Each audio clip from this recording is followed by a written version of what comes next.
Hi there, thanks for joining. In this video I'll talk you through a digital painting using Krita. I've only just started to use this myself and there's no doubt other ways of doing it. However, this video is more about the process and thoughts behind the image rather than the software itself. So I'm hoping that this will be useful to digital artists and traditional artists. Usually I do sketches and work things out before I start, but this time, just this once, I thought I'd go straight in not knowing what the end result is going to be. So let's start. Here we have the Krita interface with a blank page and the tools around the edge.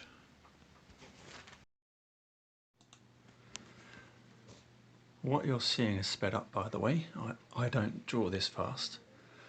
So basically I just filled in a blank page with a colour and then kind of went with a landscape feel, thinking maybe it could be mist or sunset or something like that. And I started to just fill in the space really, some mountain shapes, some clouds, a bit of sky, working up some layers. Back to suggesting some highlights in the clouds maybe, or holes in the cloud. I sort of accidentally see some cloud shapes forming, which could be good. Trying out a few brushes and filling in the lower part of the painting. I'm just trying to block in the space, make some shapes, and just letting what I've just done suggest what I'm going to do next.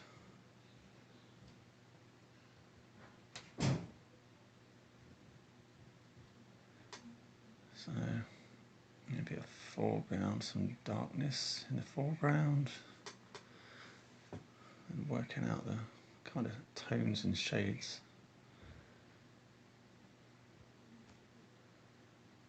And here I'm just putting in a little bit of zigzag squiggles to suggest some sort of sunlight on mountains.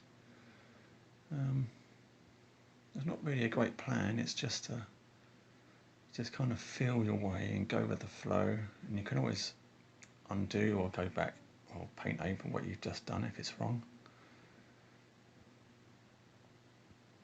Yeah, sky's not too bad.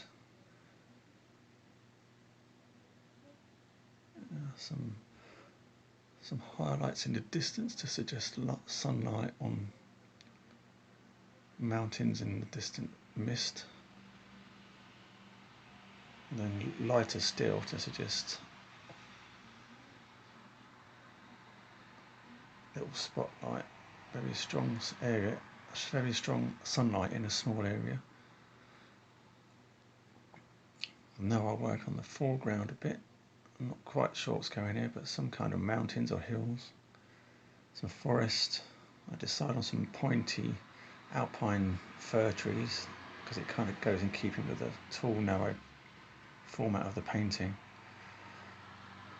And I'm not sure the colours and tones are right here, but I'm still generally working out the plan. Here I flip the painting. I'll do that a few times. It's a good old artist technique to just look at your painting in a mirror or upside down just to see if it still balances well.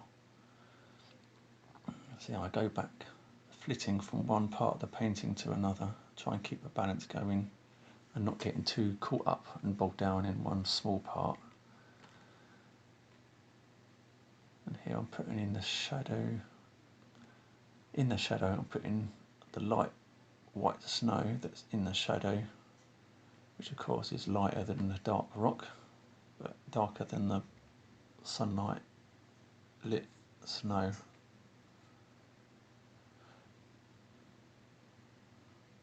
Is a bit brown, so I started to introduce some colour, some blues, nice cool blues to contrast with that warmish brown. could of course select and isolate areas of the painting to protect. So I kind of changed the colour of a lot of the shadows, and here I'm just adjusting the snowy shadow areas, trying to balance the shades a bit better. Looks a bit more realistic now.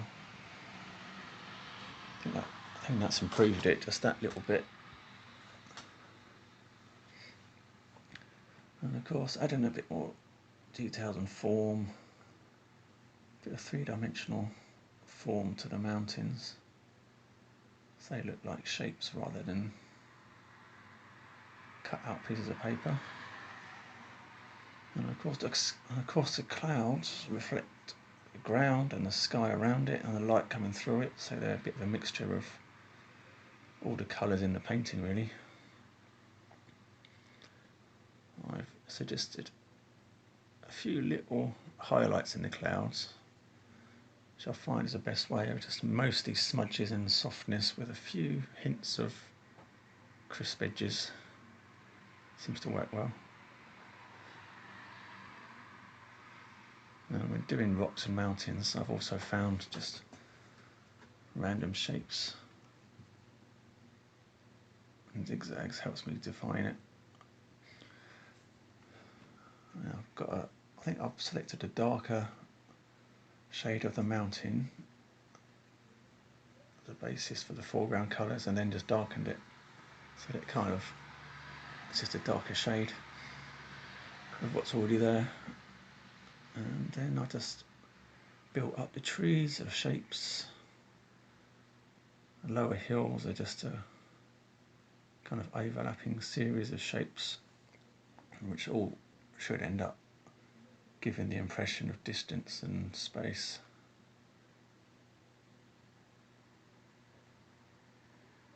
And of course the nearer the objects get, the darker the shadows become. I'm finding the smudge tool quite useful, doing the mist and fog and just blending things.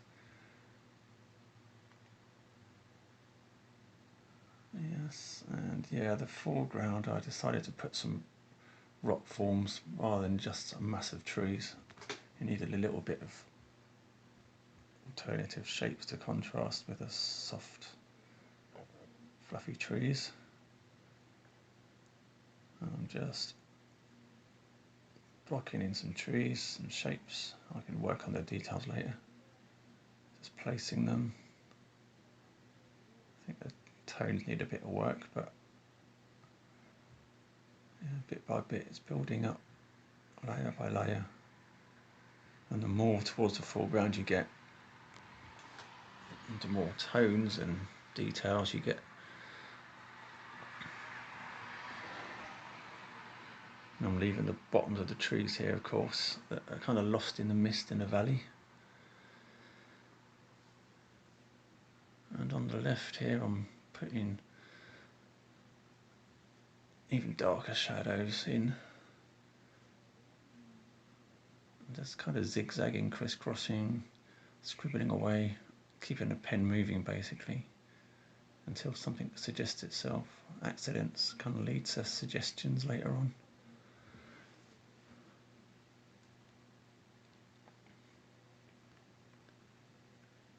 And again, zipping across from one side to the other, different parts of the painting, not getting too bored with one bit, not getting too bogged down in one area and forgetting the rest of it.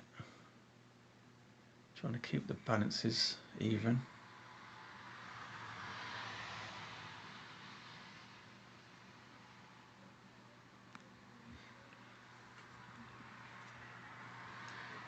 Putting in just shapes and blobs in the rocks, keeping the rocks kind of a bit random, but also suggesting a few kind of hard lines. These rock formations take a little while to get your head around. They are kind of random, but there's also a kind of order to it as well. Things break off, things slide down, gravity pulls things down. Some rocks break in kind of flat slabs, so you can often find straight lines in rocks. That's perhaps a story for another video.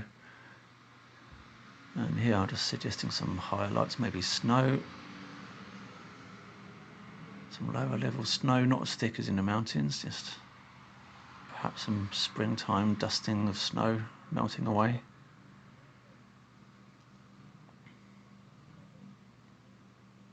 And there we are, just putting in the shadows between the leaves.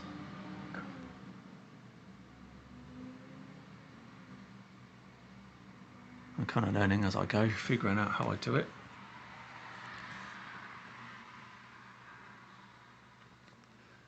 I'm flipping there between the different tools, testing things out.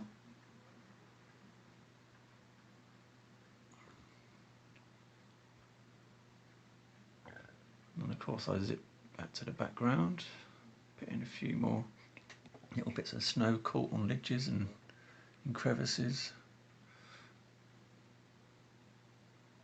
Piece by piece it comes together.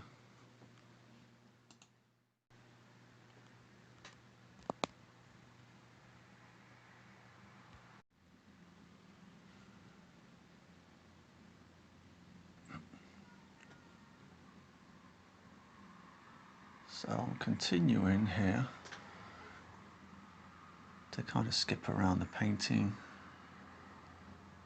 Decided here I didn't really like the foreground that much, and I'm going to modify a bit more.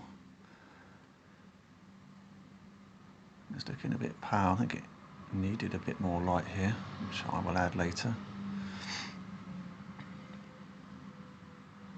But I did save the kind of darkest black for the foreground. So the greatest contrast is visible in the foreground, and the background is much less, the difference in tones is much less.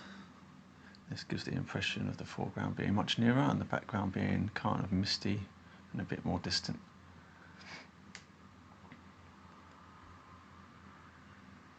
I believe I kind of went over these rocks quite a few times, adjusting, modifying here and there, until I kind of felt I got it right. But you may notice that the background mountain is actually, the tip of it is lost in the cloud, and this was more of an accident during the early process. Just because I was scribbling away and things got smudged together. And I probably wouldn't have done that had I planned it out originally. I might not have done that. But on the other hand, the fact that I changed the colour halfway through and had to go over my work I'd already done, that's something that I probably wouldn't have done had I worked it out first. I would have saved myself some time. So there are pros and cons of taking either approach. But here we are, focusing on the foreground rocks. The more squiggles I do, the more kind of forms suggest themselves.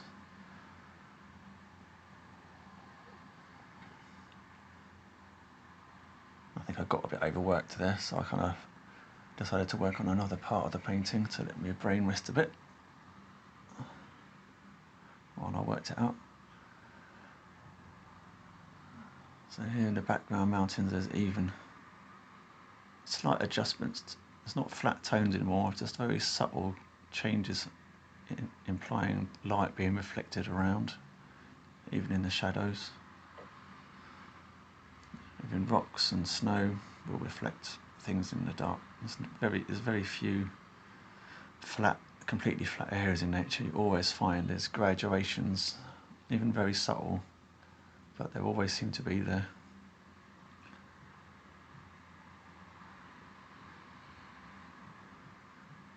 And I'm just tidying up the trees a bit.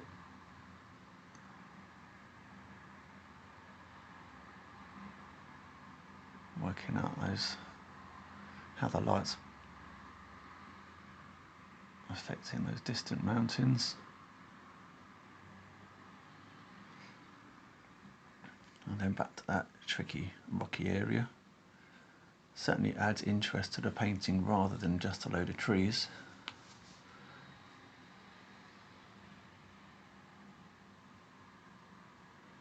And here I'm just adding a little bit of snow onto the tree leaves. I'm guessing most of it is kind of fallen off the upper parts of the tree that are more mobile and bend in the wind. And the lower parts of the tree kind of retain a bit more snow, but even that is about to drop off.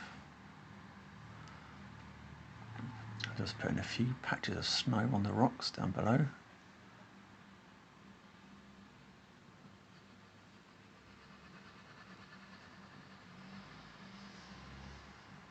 Trying out some texture brushes here, seeing what might work.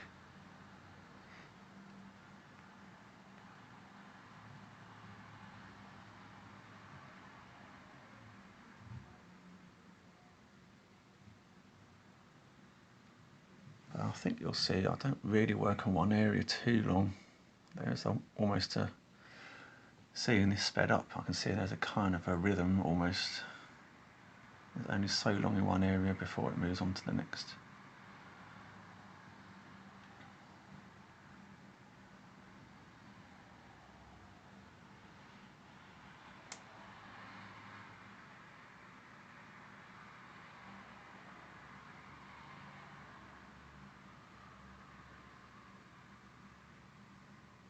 Adding there a few cracks in rocks, a few little details and shadows.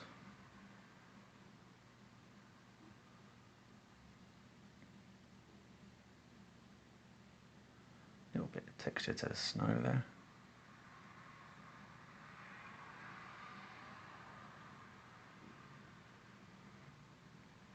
Yeah, I didn't like that bit.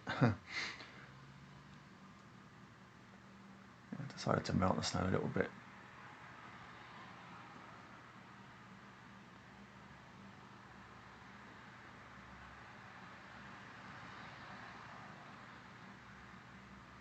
I think we're heading towards the end now. It's looking a bit more complete, a bit more realistic and believable. And even in this very detailed corner here, I'm leaving some bits kind of unfinished, kind of a little undefined. You do tend to look at where the sharp edges are and the detailed bits, but even then there's bits that are kind of not quite clear. And I think this adds to the, so just detail, but adds a bit of mystery to the whole thing. Keeps the eye interested. And here we are, going back to that misty topped mountain. Wasn't quite happy with the shape of it, and here we go. Then back to the trees a bit, back to the mountain. A few straight lines suggesting a crevasse or a strata in the rock that's exposed.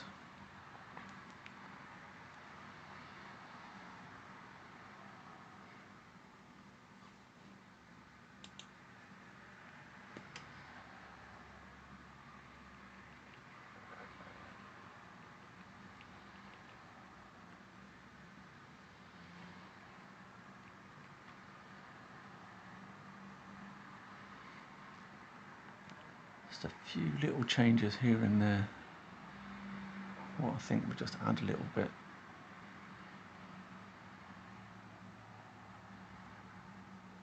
Don't want the background too plain. Don't want it too busy either.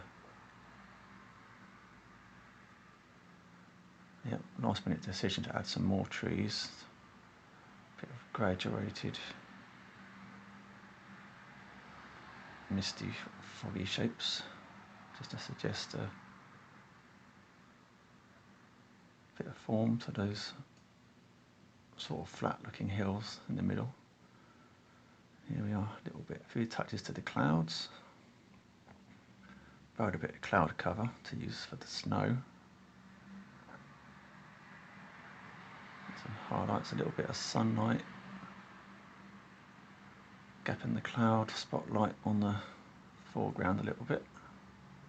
Just adding to the form of the trees.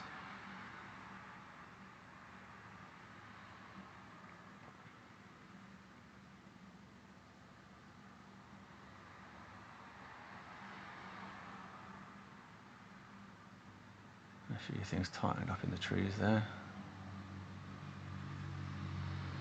Looks like quite a lot of fiddling, but just depends how far you want to take it, really.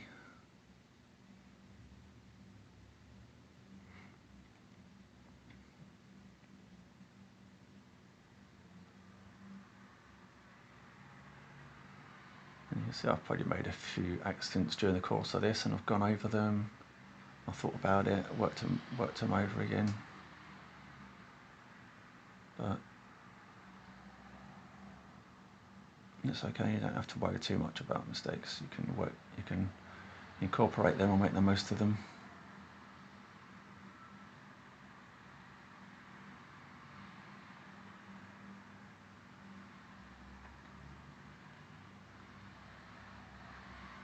Yeah, just adding a bit of snow texture to the foreground. A few patches here and there.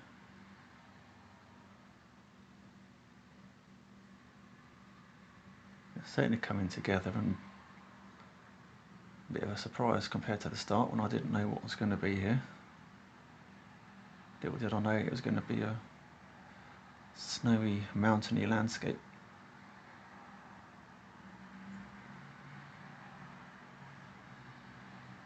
And there you go. If you enjoyed this video, please hit subscribe and please share with people you feel would enjoy this content. Thanks for watching.